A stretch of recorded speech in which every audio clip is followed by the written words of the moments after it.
সুপ্রিয় দর্শক মণ্ডলী, আজকের সংবাদপত্র দেখার আমন্ত্রণ জানাচ্ছি আপনাদের সবাইকে। আবু আলম শহীদ খান আমাদের আজকের অতিথি, স্বাগত জানাচ্ছি আবু আলম আপনাকে। ধন্যবাদ। বাংলাদেশ প্রতিদিন, সর্বাত্মক যুদ্ধের আভাস, লন্ডন বৈঠকে গণতন্ত্র পুনঃপ্রতিষ্ঠার পদযাত্রা, দৈনিক ইত্তেফাক, ইসরায়েলে বৃহত্তম হামলা ইরানের, বিতর্কিত 3 নির্বাচন আয়োজন, জড়িতদের ভূমিকা তদন্তে কমিটি গঠনের নির্দেশ প্রধান উপদেষ্টার। মানবজমিন ঝুঁকিতে বাংলাদেশের তেহরান মিশন, তীব্রতর হচ্ছে যুদ্ধ, আমার দেশ লন্ডন সাফল্য ইসরাকে ম্লান, আর যুক্তরাজ্যের সাবেক হাইকমিশনার মুনার বিরুদ্ধে অনুসন্ধান শুরু। আমাদের সময় তেহরানের তোপে তটস্থ তেল আবিব, জড়িতদের ভূমিকা তদন্তে কমিটি গঠনের নির্দেশ প্রধান উপদেষ্টার। দেশ রূপান্তর, শক্তি দেখাচ্ছে ইরান, ট্রাইব্যুনালে নাশকতার শঙ্কা। খবরের কাগজ, ইরানের হামলায় জ্বলছে ইসরায়েল, ইরানের সামনে কি কি বিকল্প রয়েছে।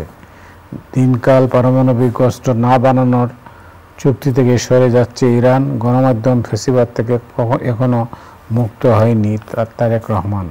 আলোকিত বাংলাদেশ, ডেঙ্গু করোনার প্রকোপের মধ্যে খুলছে স্কুল কলেজ, পড়ছে ইসরায়েলের অস্ত্র কারখানা, বিমান ঘাঁটি। করতোয়া ইরানের বিস্ময়কর হামলা, করা জবাব ইসরায়েলের, ভোট কেন্দ্র সংস্কারে ইসির তৎপরতা শুরু। আজকেও কিন্তু ইরান ইসরায়েল যুদ্ধ পরিস্থিতি নিয়ে এই সব ঢাকার সবকটা কাগজেই শিরোনাম, বিশ্ব গণমাধ্যমেও একই শিরোনাম।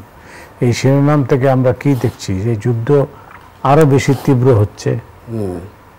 হ্যাঁ, যুদ্ধ তো তীব্র হচ্ছে, সেটা তো বোঝা যাচ্ছে, এবং প্রতিদিনই একেবারে barrage of ballistic missile Iran থেকে ইসরায়েলের দিকে যাচ্ছে, এবং ইসরায়েল আবার পাল্টা আক্রমণ করছে। এবং যেটা আপনি একটা পড়ছিলেন যে তেহরানে যেখানে বাংলাদেশ দূতাবাস আছে ওই এলাকাটা খুবই ঝুঁকিপূর্ণ হয়ে গেছে, এবং আজকে সন্ধ্যার দিকেই মনে হয় সেখানে তেহরানের যে টিভি কেন্দ্র 1940 সালে যে রেডিও স্টেশন তেহরানের গড়ে তোলা হয়েছিল, এবং 60 সালের দিকে এই টিভি কেন্দ্রটা গড়ে তোলা হয়, সেখানে থেকে ইরানের ন্যাশনাল সম্প্রচার, কারণ ইরানে তো বাইরের কোনো টিভিকে অ্যালাউ করা হয় না, মিডিয়াকে অ্যালাউ করা হয় না, সেখানেও বোধহয় হামলা চালিয়েছিল ইসরায়েল, এবং মাঝখানে সেটা সম্প্রচার বন্ধ হয়ে গেছিলো, আবার সম্প্রচার চালু হয়েছে। তো এরকম হামলা প্রতি হামলা চলছে, এবং আমরা তো বিশ্বব্যাপী নেতৃবৃন্দকে অ্যাক্টিভলি এটা বন্ধ করার জন্য যে ধরনের পদক্ষেপ নেওয়া দরকার সেটা কিন্তু নিচ্ছে না। আরব দেশগুলোর কথা যদি বলেন, যে মুসলিম দেশগুলো সকলেই প্রায় নিশ্চুপ, কেউ কেউ তো ইরানের বিরুদ্ধে আছে তলে তলে, সেটা আমরা জানি কারা আছে, এবং যারা ইরানের সাথে বন্ধুত্বপূর্ণ সম্পর্ক ছিল তারাও কিন্তু খুব বেশি একটা কথাবার্তা বলছে না। ইরানের আরেকটা অসুবিধা হচ্ছে যে ইরান যে হামাসকে সহায়তা করত, তারপরে আরেকটা গোষ্ঠীকে যে সহায়তা করত হিজবুল্লাহকে, তো তারাও কিন্তু এই যে গাজাতে যে যুদ্ধ শুরু হওয়ার পরে হামাসের সাথে যে ইসরায়েলের যে যুদ্ধ চললো, সেখানে এই হিজবুল্লাহ এবং হামাসও কিন্তু উইক হয়ে গেছে। একটাই জায়গা আছে যে হুতি, ইয়ামেন থেকে কিছু সহায়তা বা কিছু আক্রমণ হচ্ছে ইসরায়েলের দিকে। তো এটার যুদ্ধের খবর তো আমরা আরো অনেক কিছুই পাবো, বাট ফাইনালি কি, মানে চূড়ান্ত বিচারে কিন্তু যুদ্ধ মানব জাতির জন্য কোনো কল্যাণ ডেকে আনবে না।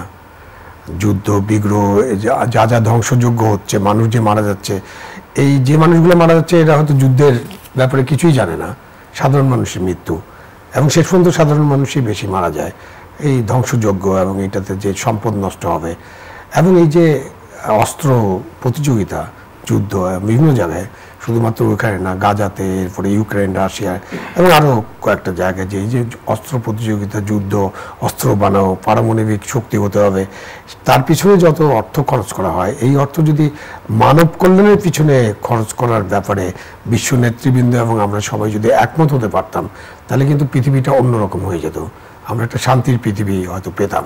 কিন্তু আমরা এই যুদ্ধবাজ নেতাদের জ্বালায় শান্তির পৃথিবী কবে পাবো, এটা তো আমরা আর বুঝতে পারছি না। আপনি জানেন যে মানে তেহরান তো ওই শহরটার মধ্যে ইসরায়েল বারবার আক্রমণ করতেছে, এর মধ্যে বাংলাদেশের যে মিশন, এমবাসি এলাকাটা, সেখানে আমাদের মিশন খুব ঝুঁকিতে আছে, এবং কয়েক হাজার বাংলাদেশি সেখানে বসবাস করেন। না, এখানে তো ঝুঁকিটা অনেক কারণ ইসরায়েল একটা ছোট ক্ষুদ্র রাষ্ট্র হিসাবে তারা যখন মোকাবিলা করতে হবে এই চিন্তা ভাবনা থেকে কিন্তু যেটা দেখা যাচ্ছে যে সাইরেন বাজলে ইসরায়েলের লক্ষ লক্ষ লোক আন্ডারগ্রাউন্ডে চলে যায়, বাংকারে চলে যায়, এবং কিছু কিছু বাংকার আছে যেটা পারমাণবিক বোমা মারলেও ওই বাংকারগুলো নষ্ট করা যাবে না। কিন্তু এইরকম প্রস্তুতি তো ইরানের ক্ষেত্রে নেই, ওখানে তো এত বাংকার্স নাই যে আমি ঢুকে পড়বো। এবং আপনি দেখেন যে তাদের ইসরায়েলের হামলা খুব প্রেসিশন, তারা যাকে মারার চেষ্টা করছে যে কমান্ডার টার্গেটেড হামলা, এবং টার্গেট কিন্তু তারা ফুলফিল করে। এবং ইসলামী বিপ্লবী বাহিনীর যে গোয়েন্দা প্রধান তাকে, তার সহযোগীদেরকে, আপনার আণবিক শক্তি নিয়ে যারা কাজ করছে, পারমাণবিক এটা রিঅ্যাক্টর নিয়ে যারা কাজ করছে তাদেরকে হত্যা করা একেবারে টার্গেটেড। এর আগেও তারা কিন্তু টার্গেটেড হত্যা করেছে। তো তাদের যে ইন্টেলিজেন্স এবং তারা যে সহায়তা পায় যাদের কাছ থেকে, সেই সব মিলিয়ে কিন্তু তাদের একটা আপার হ্যান্ড এই মুহূর্তে আমরা লক্ষ্য করছি। বাট ইরান খুবই শক্তিশালী দেশ, তাদের অনেক সম্পদ আছে, তাদের 2000 ব্যালিস্টিক ক্ষেপণাস্ত্র আছে, 2000-এর মধ্যে অলরেডি কিন্তু 400 তারা মোটামুটি ব্যবহার করে ফেলেছে। তো এইভাবে যদি যুদ্ধ চলতে থাকে এবং প্রতিদিন যদি 100টার মতো করে, তাহলে ফাইনালি কিন্তু আগামী 10 দিন 15 দিনের মধ্যে ইরানের ব্যালিস্টিক ক্ষেপণাস্ত্রের যে মজুদ আছে এটাও কিন্তু শেষ হয়ে যাবে। সো এখানে ইমিডিয়েটলি আলাপ আলোচনার ভিত্তিতে এই যুদ্ধ বন্ধ করার জন্য বিশ্ব নেতৃবৃন্দের উচিত হবে পদক্ষেপ নেওয়া। এখন আমরা তো G7 বৈঠক হচ্ছে, তারা তো মোটামুটি বিশ্বের মোড়ল, সেখানে রাশিয়াও আছে, আমেরিকাও আছে, জাপান, চীন সবাই আছে। তারা যদি ওখানে বসে প্রেসিডেন্ট ট্রাম্প সহ একটা মতৈক্যে পৌঁছতে পারেন যে এই শর্তের দিয়ে যুদ্ধটা বন্ধ করা উচিত, তাহলে কিন্তু যুদ্ধটা বন্ধ হবে। এবং যুদ্ধ বন্ধ না হলে আসলে মানে পুরো বিশ্বের জন্য এটা ক্ষতির কারণ হয়ে দাঁড়াবে। তার মানে তৃতীয় বিশ্বযুদ্ধের সম্ভাবনা আছে? তৃতীয় বিশ্বযুদ্ধের সম্ভাবনা আমি ওইভাবে দেখি না, এবং পারমাণবিক অস্ত্রের ব্যবহারটা আমি ওইভাবে দেখি না। কারণ পারমাণবিক অস্ত্র যাদের কাছে আছে তারা যদি কেউ কারো উপর ব্যবহার করে, এটা কিন্তু অনেক রিস্কি গেম, এবং এটা ব্যবহার হলে কি লঙ্কাকাণ্ড ঘটে যাবে। সো এই আছে অস্ত্র, আছে অস্ত্রের হুমকি, অস্ত্র দিয়ে আমরা মোকাবেলা করব এরকম করবে, কিন্তু কেউ হয়তো ব্যবহার করবে না। পাকিস্তান ইন্ডিয়ার মধ্যে যখন টেনশন হয়েছিল তখনও কিন্তু এরকম আলোচনা হচ্ছিল যে তারা কি পারমাণবিক অস্ত্র ব্যবহার করবে কিনা, কিন্তু ফাইনালি আমরা কি দেখেছি যে না, ওই দিকে কেউ যায়নি। আর এখন যে যুদ্ধের যে এখনকার যে আলৌকিকত, তাতে কিন্তু ওই যে জায়গা দখল, জিওগ্রাফিক্যালি ইনফ্যান্ট্রি দিয়ে পায়ে হেঁটে যে জায়গা দখল করা, এটার মধ্যে নাই। সব কিছু ওই যে আকাশে আকাশে ব্যালিস্টিক মিসাইল, ক্রুজ মিসাইল, এরকম যা যা আছে, আপনার বিমান বাহিনী, নৌবাহিনীর কিছু পার্টিসিপেশন থাকতে পারে ওই অর্থে। তো ওই যুদ্ধটা এখন আকাশে আকাশে হবে। তো দেখা যাক, আয়রন ডোম আছে, এদেরও আছে, সবারই আছে। তো এই চেষ্টার মধ্যে দিয়ে ফাইনাল কনক্লুশন হলো যে যুদ্ধটা বন্ধ করার জন্য আমাদের উদ্যোগী হতে হবে। আর বাংলাদেশের তো আমাদের কিছু করার নাই তো আসলে। কিন্তু যুদ্ধ যখন তীব্র হচ্ছে তখন বাংলাদেশে যারা কর্মরত আছেন সেখানে তো তাদেরকে ফিরিয়ে আনার ব্যাপারে, যেমন ভারত কিন্তু তাদের নাগরিকদের ফিরিয়ে নিচ্ছে। এখন জাহাজ চলাচলের মাঝে মাঝে রেস্ট্রিকশন হয়। এখন কি তেহরানের যে বিমানবন্দরও তো হামলা হয়েছিল, সুতরাং আপনার কমার্শিয়াল ফ্লাইট কতটা অপারেট করবে সেই জন্য তো আলাপ আলোচনা করা দরকার। অন্তত এইটুকু আলাপ আলোচনা করা দরকার যে ভাই, বিদেশি নাগরিক যারা আছে, যারা কূটনীতিক আছে, তাদেরকে সেফ এক্সিট যাওয়ার জন্য তোমরা 24 ঘন্টার জন্য যুদ্ধটা বন্ধ রাখো বা 48 ঘন্টার জন্য বন্ধ রাখো। সেটাও কিন্তু একটা আলোচনা, সেটাও করা উচিত। তাহলে আমরা হয়তো আমাদের নাগরিকদের ফিরিয়ে আনতে পারবো, অন্য দেশ তাদের নাগরিকদের ফিরিয়ে নিয়ে যাবে। আর এই যুদ্ধের কারণে কিন্তু তেলের সংকট স্বাভাবিকভাবে, ইরান তো একটা বড় তেল সরবরাহকারী, দাম বাড়বে, যদিও তাদের উপর বাংলাদেশের অর্থনীতি চাপে আর একটা চাপে পড়বে, চাপে পড়বে, খুব স্বাভাবিক। তেলের দাম বাড়লে তো আমরা চাপে পড়বো কেন? আমাদের তো তেলের উপর অনেক নির্ভরতা। তেল এলএনজি ওইখান থেকেই তো আসে, মধ্যপ্রাচ্য হচ্ছে আমাদের মূল সাপ্লায়ার। সেখানে সাপ্লাই চেইন যদি ব্রেক করে তাহলে তো দাম বেড়ে যাবে, এবং দাম বেড়ে গেলে আমাকে বেশি দামে কিনতে হবে। তখন আমার বিদ্যুৎ উৎপাদন, সার উৎপাদন সবই কিন্তু কস্টলি হয়ে যাবে। বাংলাদেশের জন্য যে কোনো যুদ্ধে, ইউক্রেন যুদ্ধ যেটা আমাদের সাথে খুবই একটা রিমোটলি কানেক্টেড না, তাতেই দেখেন না আমাদের কি অবস্থা হলো। বেশ কিছু সাফার তো আমরা করলাম, বিশেষ করে খাদ্যশস্য আমদানি, সার আমদানি, এখানে প্রবল একটা চ্যালেঞ্জের সম্মুখীন হয়েছিলাম আমরা। আপনি জানেন, অন্য প্রসঙ্গে আমাদের দেশের পরিস্থিতি নিয়ে আলোচনা করি। আমাদের সময় একটা শিরোনাম হচ্ছে যে বিতর্কিত 3 জাতীয় নির্বাচন, 14-18 এবং 2024। এটা বিতর্কিত, সন্দেহই নেই। জড়িতদের ভূমিকা তদন্তে কমিটি গঠনের নির্দেশ দিয়েছেন প্রধান উপদেষ্টা। ঠিক আছে, এটা করাই যেতে পারে। এই 3টে নির্বাচন যেহেতু নির্বাচন হয় নাই, এখন এদের জড়িতদের ব্যাপারে এটা মনে হয় অ্যাডমিনিস্ট্রেটিভ অ্যাকশনসের দিকে যাচ্ছে, মানে পলিটিক্যাল অ্যাকশন তো আলাদাভাবে হবে। কেন আমাদের যে নির্বাচন, আমাদের যে ইলেকশন কমিশন, আমাদের যে যারা নির্বাচনে থাকেন, এই যে লক্ষ লক্ষ সরকারি কর্মচারী এবং কিছু বেসরকারি মানুষজন, প্রায় 12 লক্ষ, 10 থেকে 12 লক্ষ 14 লক্ষ মানুষ জড়িত থাকেন। পুলিশ সার্ভিস, আপনার বিজেপি, সেনাবাহিনীও মোতায়েন করা হয় কোনো কোনো সময়, আনসার এবং প্রশাসনের লোকজন, বিচার বিভাগ। তো এই সবগুলোকে যখন আমরা চিন্তা করব, আমাদের তো ভবিষ্যতে আর একটা ইলেকশন হবে, যে ইলেকশনের ব্যাপারে লন্ডনে একটা আলাপ আলোচনা হয়েছে, একটা ঘোষণা আমরা দেখেছি, ফেব্রুয়ারির প্রথমার্ধে একটা নির্বাচন হতে পারে, রোজার আগে, সেই ব্যাপারটা সামনে আসে, তখন তো একটা নির্বাচন হবে। তো এখন নির্বাচনটাকে আমরা যদি একদম, আমরা তো নির্বাচনগুলো দেখছি, নির্বাচনটাকে, নির্বাচনের সময় যে সরকার থাকে সেই সরকারের গভর্নমেন্ট অফ দ্য ডে, সেই সরকারের সদিচ্ছা, আন্তরিকতা এবং নির্দেশনা, সুস্পষ্ট নির্দেশনা, এটাই ম্যাটার করে। কারণ আমাদের ইলেকশন কমিশন এবং আমাদের এই যারা নির্বাচনে কাজ করেন, তারা তাকিয়ে থাকেন সরকারের দিকে। আমরা তো সেই সংস্কৃতি গড়ে তুলতে পারিনি যে তারা তাদের মতো ইন্ডিপেন্ডেন্টলি করবেন, এবং গড়ে তুলতে পারিনি এবং তাদেরকে করতেও দিই না। সুতরাং সরকারের দায়িত্ব এটা। তারপরে আপনি যারা বাড়াবাড়ি করেছে, কিছু সংখ্যক মানুষ নেতৃত্ব পর্যায়ে কিছু সংখ্যক নিশ্চয়ই বাড়াবাড়ি করেছে, তাদের তদন্ত করতে পারেন, তাদেরকে আপনি তাদের দোষ খুঁজে পেলে তাদের একটা বিচারের ব্যবস্থা করতে পারেন, তাদের ব্যাপারে অ্যাডমিনিস্ট্রেটিভ অ্যাকশন নিতে পারেন, এটাতে কোনো অসুবিধা নেই। কিন্তু আপনি গড়ে তো ওই যে 10-12 লক্ষ করে যদি হিসাব করেন, তারা যদি রিপিটও করে, তাহলে 18 লক্ষ সরকারি কর্মচারী আছে এখন, তাদের মধ্যে 10 লক্ষের বিরুদ্ধে আপনাকে ব্যবস্থা গ্রহণ করতে হবে। কাকে ছেড়ে কার বিরুদ্ধে ব্যবস্থা নেবেন? সুতরাং এইটা ব্যবস্থাটা নিতে হবে নেতৃত্ব পর্যায়ে, হয়তো সচিবালয় পর্যায়ে, ইলেকশন কমিশন পর্যায়ে, জেলা প্রশাসক, এসপি, পুলিশের অন্যান্য ক্ষেত্রে পর্যায়ে এই জায়গায় করা যেতে পারে। এই উদ্যোগটাকে আপনি কিভাবে দেখছেন? উদ্যোগটা এই অর্থে ভালো যে এটা একটা বার্তা দিতে পারে যে ভবিষ্যতে যারা নির্বাচনের দায়িত্ব পালন করবেন তারা সাবধান হয়ে যান, এতে ভালো।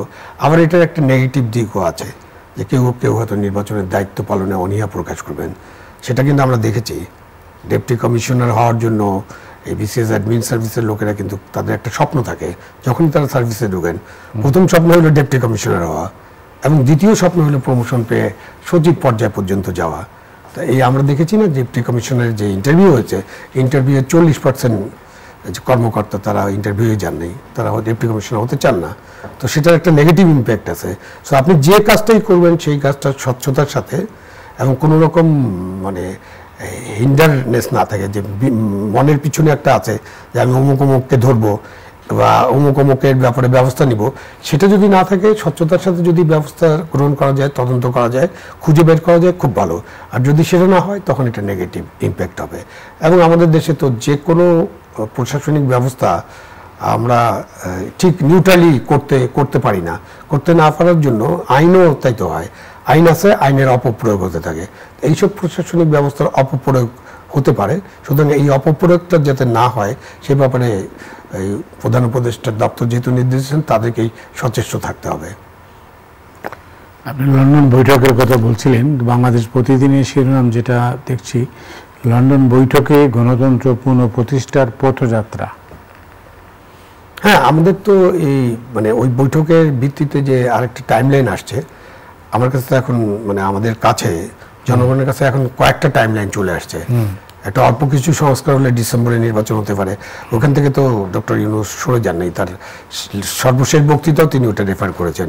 একটু বেশি সংস্কার হলে জুনের দিকে, তারপর মাঝখানে যখন নির্বাচন নিয়ে নানান কথাবার্তা হয়েছে, তখন তিনি বললেন যে এপ্রিলে নির্বাচন হতে পারে, জুনের একদিন পরেও হবে না, মানে 30 জুনের পরে একদিন পরেও যাবে না। এরপরে এই বৈঠকের পরে আমরা একটা ফেব্রুয়ারি পেয়েছি। এই ফেব্রুয়ারির কথাটা কিন্তু এই রমজানের আগে নির্বাচন, এটা জামাতে ইসলামের আমির প্রথম বলেছিলেন, বা জামাতে ইসলামের পক্ষ থেকে তুলে ধরা হয়েছিল। পরে আবার ওরা ব্যাক করেছে, পরে আবার তারা বলছেন না, সংস্কার এবং বিচার না হলে নির্বাচন হবে না। তো ওদের কথাটাও এটা ছিল। এখন আমরা আরেকটা টাইমলাইন পেলাম যেটা ফেব্রুয়ারিতে নির্বাচন, বাট সেখানে কথার মারপ্যাচ আছে। এটা অনেকের ফেস সেভিংয়ের কারণেও হতে পারে, বা আমরা এইসব কথাবার্তা বলে একটা যাতে ঐক্যমতে আমরা পৌঁছতে পারি, সেটার জন্য আমরা কথাবার্তা বলতে পারি।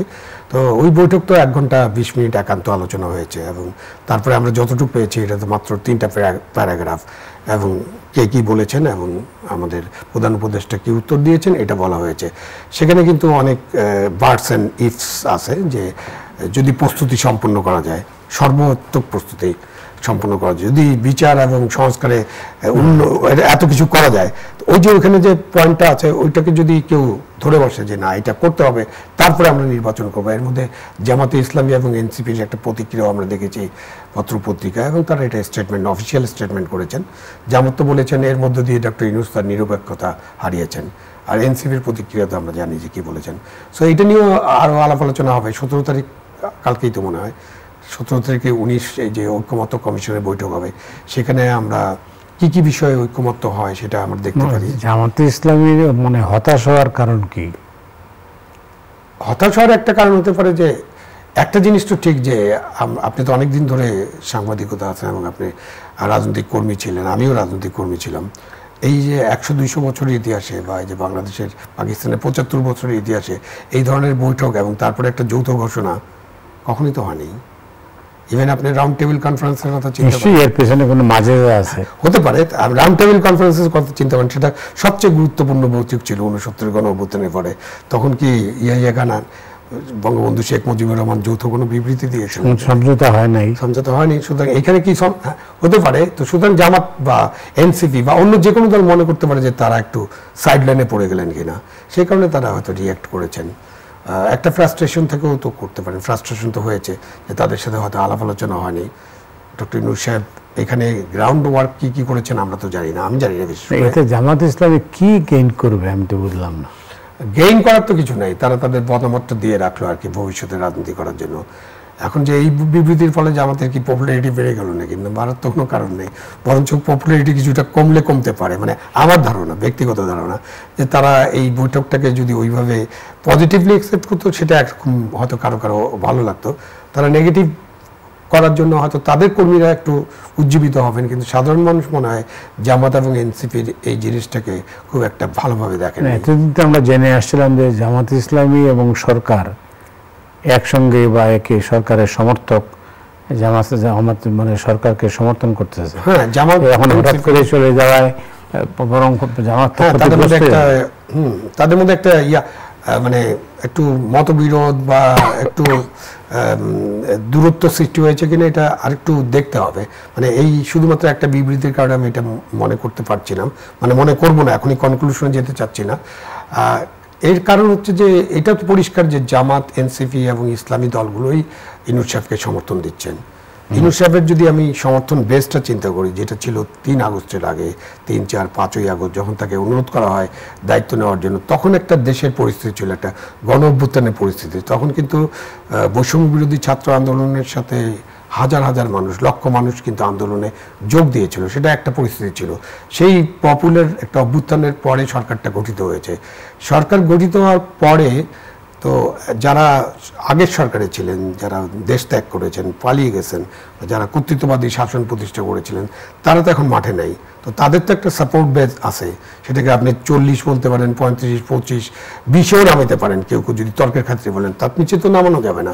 শুধু ওই সাপোর্টটা তো ইউনূস সাহেবের জন্য নাই, কারণ একটা সরকার উৎখাত হয়েছে, তারা স্বাভাবিকভাবে ইউনূস গভর্নমেন্টকে সাপোর্ট করবে না। আর সাপোর্ট ছিল বিএনপির। তো এই যে নির্বাচন নিয়ে টানাপোড়েন এবং আলাপ আলোচনা বিভিন্ন ইস্যুতে, করিডোর, আপনার বন্দর এবং আরও নানান ইস্যুতে বিএনপির সাথে তাদের একটা দূরত্ব বেড়ে গেছিলো, এবং সেখানে বিএনপিরও যদি 30%, 35%, 40% সাপোর্ট থাকে, তাহলে একটা বড় অংশের সাপোর্ট, 70-80% মানুষের সাপোর্ট কিন্তু ইউনূস সাহেবের সাথে এখন এই পর্যায়ে নাই। তাহলে সাপোর্টটা কার আছে? এনসিপি, জামাত এবং ইসলামী দলগুলোর। সুতরাং উনি তাদের উপরেই কিন্তু নির্ভর করছেন। আর অনেকে ক্রিটিক্যালি যখন দেখে, তখন তারা অনেকে বলেন যে সাপোর্টটা হলো মবতন্ত্রের সাপোর্ট, মবক্রেসি, সেই সাপোর্টটা আছে, যেহেতু তারা মবকে সেভাবে নিয়ন্ত্রণ করতে পারছেন না। তার মানে এই যে জনসমর্থন, জনপ্রিয় জনসমর্থনটা না থাকার কারণে এই সরকারের সাপোর্ট বেসটা কিন্তু ওইখানেই আছে, এবং সেখান থেকে যদি জামাত সরে যায় তাহলে তো সাপোর্ট বেসটা আরও কমে যাবে। তখন কি থাকবে সেটা নিয়ে তাদেরকে চিন্তা ভাবনা করতে হবে। সুতরাং লন্ডন বৈঠকটা খুবই গুরুত্বপূর্ণ ছিল, এবং লন্ডন বৈঠক যদি আমাদের একটা সমাধান সূত্র দিয়ে থাকে, নিশ্চয়ই দিয়েছে, সেই সমাধান সূত্রের পথে যদি আমরা এগোতে পারি এবং জাতীয় ঐক্যমত্য কমিশন যেটা আছে সেই ঐক্যমত্য কমিশনের মাধ্যমে যদি আমরা কিছুটা এটাকে সলিডিফাই করতে পারি এবং কিছু কিছু বিষয় যদি আমরা একমত হতে পারি এবং তারপরে যদি এটা কিন্তু নির্বাচনের বিষয়টা নিয়ে আজকে প্রধান নির্বাচন কমিশনার বলেছেন একটা মন্তব্য, খুবই গুরুত্বপূর্ণ মন্তব্য। তিনি বলছেন এটা তো কোনো অফিসিয়াল ঘোষণা নয়, তাকে প্রশ্ন করা হয়েছিল, প্রশ্নের কারণে বলছেন যে কবে আপনারা নির্বাচন ডিক্লেয়ার করবেন। সাধারণত নির্বাচন কমিশন নির্বাচনের শিডিউল ডিক্লেয়ার করে এটা তো 50, 60, 70 দিনের ব্যাপার হয়। তো এই সময়ের আগে তো তাদের শিডিউল ডিক্লেয়ার করার 8 মাস আগে বা 9 মাস আগে করার কথা না। সুতরাং সেই কারণে তিনি বলেছেন যে এটা তো কোনো অফিসিয়াল বক্তব্য না, দুই পক্ষের কোনো সাইন নাই, সুতরাং এটা একটা আনঅফিসিয়াল বক্তব্য। বাট সেইটাকে এখন তাহলে সলিডিফাই করতে হবে। আমরা এটা সরকারের তরফে বললাম, না বললে তো এটা বলতে হবে তাকে, সরকারের তরফ এবং অন্যান্য যারা স্টেক হোল্ডার আছেন, অন্যান্য রাজনৈতিক দল, তাদেরকেও ইয়েতে বোর্ডে অনবোর্ড করতে হবে, যাতে অন্যান্য রাজনৈতিক দল এটা নিয়ে সাধারণভাবে কোনো নেতিবাচক কিছু সৃষ্টি করতে না পারে বা কোনো বিশৃঙ্খলার দিকে আমরা না যাই। এনসিপি যে ধরনের ভাষায় বিবৃতি দিয়েছে, এবং আরেকটা সংগঠন দেখলাম, এইসব সংগঠনের নাম মনে রাখা খুব কঠিন, কি একটা সংগঠন, তারা বলেছে যে দরকার হলে তারা আবার নামিয়ে দেবে, যে এরকমভাবে গলায় মালা দিয়ে বসিয়েছে সেভাবে নামিয়ে দেওয়ার জন্য কাজ করব। কি নানান সংগঠন তো আছে এখন, এদের অনেক নাম, নানান নামে, এবং এদের কাজই হলো একটা করে বিবৃতি দেওয়া। এবং আমাদের তো মিডিয়ার যে অবস্থা এবং সোশ্যাল মিডিয়ার যে অবস্থা, আপনি যে কোনো জায়গায় যে কোনো কিছু দাঁড়ালে দেখা যায় 50 জন সোশ্যাল মিডিয়ার যে টেলিফোন মিডিয়া, মোবাইল মিডিয়া হাজির হয়ে যায়, এবং এগুলো প্রচার হতে থাকে সোশ্যাল মিডিয়ায়। সোশ্যাল মিডিয়া থেকে না অনেক কিছু জানাও যায়। হ্যাঁ, অনেক কিছু অবশ্যই জানা যায়, কিন্তু ধরেন একটা মানে প্রচার পাওয়ার জন্য তো একটা স্ট্যান্ডার্ড থাকতে হবে, আপনি কাকে কতটুকু স্পেস দেবেন। এখন আপনি বিএনপির মতো একটা দলকে স্পেস দিবেন ধরেন 2 মিনিট, এবং আরেকটা দল যাদের কোনো চিহ্ন টিহ্ন নেই, এরকম কি একটা নাম দিয়েছে অগস্ট বিপ্লব বা অমুক দল খেলাফত বা এই নানান নামে, তো আপনি তাকেও 2 মিনিট দেবেন, তাহলে তার হলো না, তার তো জনসমর্থন নাই। কিন্তু এটা মিডিয়াতে তো সমান স্পেস পেয়ে যাচ্ছে, এবং কোনো কোনো সময় দেখা যায় যে না, বড় বড় রাজনৈতিক দলের কোনো খবর নেই ওইসব মিডিয়ায়, এগুলোই আছে যেগুলো মানুষ দেখতে চায়। হ্যাঁ, নিশ্চয়ই মানুষ দেখতে চায়, এবং যেগুলো থেকে গুগল মানি ট্রান্সফার হয়। এবং আমি তো অনেক জিনিস মানে অত কিছু দেখার তো সময় হয় না, অনেক জিনিস দেখি যে যেটা হেডলাইন করা হচ্ছে, যেটা বলা হচ্ছে ওটার ভিতরে কিছুই নেই। তো অন্যরকম, অবশ্য আমার সেই সুযোগ হয় না, কারণ আমি আপনি তো অনেক ব্যস্ত থাকেন, আমি নাই আমার অ্যাকাউন্টে। তারপরে 2-1টা যে এটা তো অ্যাকাউন্ট, আচ্ছা আপনার অ্যাকাউন্ট না থাকলে তো আপনি কিছু কিছু তো বেশি আছে, গুগলে থাকলেই বোঝা যায়। গুগল খুললেই তো নানান জিনিস আসতে থাকে, অ্যাডভার্টাইজমেন্ট অমুক তমুক হ্যান ত্যান, তার মধ্যে এগুলো বেশি আসে। দেখা গেল যে এমন একটা হেডলাইন করেছে, একদম মানে মনে হচ্ছে যে এখন কিছু একটা ঘটে গেছে, তারপর ওটার ভিতরে গেলে দেখা যায় অন্য কিছু, অন্য খবর, জাস্ট আপনি হিট করলেন এই জন্য।